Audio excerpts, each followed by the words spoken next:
이렇게 나타나게 결국은 그 믿음이 믿음으로 승화되는 것인데, 로마서 1장에서도 보면은 처음에 보면 우리가 처음 주님의 은혜로 말미암아 믿음을 받았는데 믿음으로 믿음에 이르게 하신다 이렇게 말씀하셨어요. 그렇죠? 믿음도 단계가 있는 것이죠. 처음 예수 그리스도를, 안식의 주인이신 그리스도를 영접하는 믿음이 있는가 하면 그 다음에는 그 믿음이 승화되어서 완전한 데까지 이르는 그런 믿음의 단계까지 나아가야 되는데, 지금 듣는 자가 믿음을 화합지 아니하였다는 것은 앞에서 보면 중간에 안식 안에 들어가지 못하고 미치지 못하고 중간에 진멸되었던 사람들을 좀 염두에 두고 하신 말씀이기 때문에, 애굽에서는 나왔었지만은 노중 광야에서 엎드려져 죽은 자들을 지금 근거로 해서 이 말씀을 하시는 걸 볼 수가 있습니다. 그러니까 처음부터 믿지 않았던 자들이 아니고 처음에 믿었었지만은 히브리서 그 6장의 말씀대로 다 하늘의 은사를 맛보고 성령이 참여한 바 되었던 그런 자들인데도 나중에 믿지 않았던 것이기 때문에 광야에서 엎드려져 죽었던 자를 지금 근거로 해서 하신 말씀입니다. 그런데 들은 바 말씀이 유익되지 못한 것은 듣는 자가 믿음을 화합지 아니함이라 이 말씀을 하셨던 것인데, 이 말씀을 잘 한번 생각을 해보시기 원합니다. 그래서 우리 구원은 3단계로 이루어지는 걸 볼 수가 있는데, 애굽에서의 믿음, 그 다음에 예수 그리스도를 우리의 믿음의 주요, 또 하나님은 하나님의 종들을 통해서 말씀 그 씨 뿌리는 자들을 보내서 씨를 뿌리지만은 하나님의 말씀이 씨기 때문에, 그 누가복음 8장이라든가 마태복음 13장에서 그 씨는 하나님의 말씀이 이렇게 있거든요. 사실은요, 씨를 뿌리지만은 받아들였던 밭이 문제가 있었다 그런 뜻입니다. 사실은요, 길가밭은 당연히 거기 보면은 씨가 뿌려졌었지만 새가 와서 먹어버렸다 이렇게 해서, 그러니까 결국은 발화되지도 않는 땅이었을 것이고, 두 번째 땅은 흙이 얇은 돌밭이었는데 씨는 뿌려졌었지만은 발화가 됐었지만 흙이 깊지 않냐므로 깊이 뿌리를 못 받고 나중에 그건 거듭났다 할지라도 뿌리를 내리지 못하고 결국은 나중에 말라 죽는 것들을 말씀하셨고, 세 번째 밭은 가시떨기 밭은 발화도 됐고 자랐지만 어느 정도 자랐지만 완전하게 결실지 못했다 이렇게 했습니다. 왜냐하면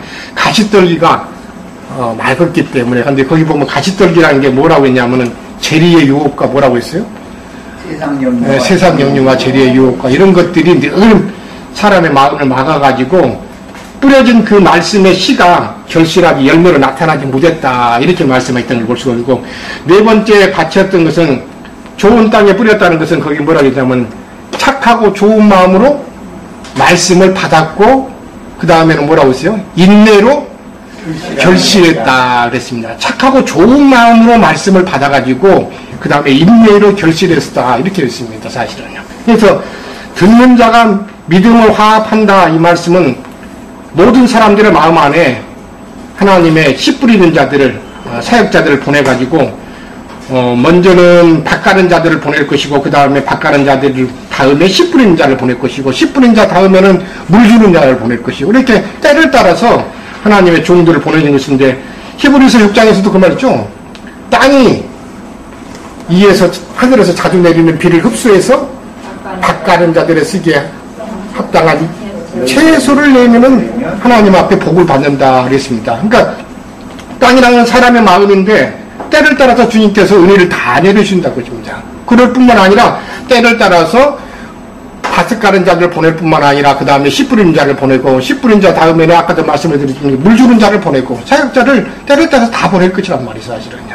그러는데도 땅이 자주 내리는 비, 은혜를 흡수해서 밭 가는 자들 쓰기에 합당한 생명의 어떤 그런 열매를 내지 못하고 가시와 은검초를 내면은 저주함에 가까워 그 마지막은 불사름이 될 것이다. 이렇게 말씀하신 것 보면은 듣는 자가 오늘 말씀에 믿음을 화합지 아니하면 그 결과가 어떻다는 것을 지금 보여주는 그 말씀이에요. 다 말씀이 연결되는 걸 볼 수가 있습니다. 그렇죠? 예, 그래서 사복음서에서 내 땅에 관한 말씀, 그 다음에 히브리서 6장에서 땅이 위에서 내리는 비를 자주 자주 비는 내린다고 했습니다. 그러니까 은혜는 늘 주님께서 보내지만은 사람의 마음이 어떠하냐에 따라서 그 은혜를 흡수하느냐 못하느냐. 그래서 결국은 사람의 마음밭이 늘 은혜 가운데 적셔져 있는 가운데 있으면은 이런 말씀에 부러질 때 교회 가운데서라도 늘 하나님의 씨 뿌린 자를 보내기 마련이기 때문에 은혜를 받는 가운데서 사람이 말씀의 씨가 그 속에서 함께 역사해 가서 믿음으로 화합되어 가지고 결국은 생명을 산출할 수 있는 때 이르는 사람 같으면 결국은 이 사람이 복을 받는 사람 안에 들어갈 것이지만 그렇지 못하고 순종치 못하는 가운데 3장에서는 그 마음에 악심을 품었다 그랬어요. 악심을 품고 순종치 아니함으로 결국은 생명의 열매를 산출하지 못하고 그런 자가 결국은 남은 안식안에 미치지 못한 자고 결국은 관약 가운데서 엎드러져 죽을 수밖에 없는 그런 자들이기 때문에 이런 말씀 들을 때 전하는 전하 이런 말씀 함께 듣는 모든 형제 자매님들은 정말 두려워해야 할 필요가 있는 걸 볼 수가 있습니다. 우리 마음이 늘 은혜 가운데서 적셔진 상태에서 하나님의 말씀이 순종되어지고 지켜져야 되는데 이제 잠깐 여담입니다만 은혜가 없는 분들 가운데 보시면은 첫 번째가 거칠어요. 사실은 사람이 거칠어. 왜냐하면 같은 말도 상당히 거칠게 말고 반응도 거칠게 나온 걸 볼 수가 있습니다. 이런 것을 보면서 그냥 직감적으로 느껴보죠. 아무것도 아닌데도 반응이 거칠게 나온다는 것은 내가 지금 은혜 가운데 있지 않다는 것을 보여주는 것이거든요. 사실은요.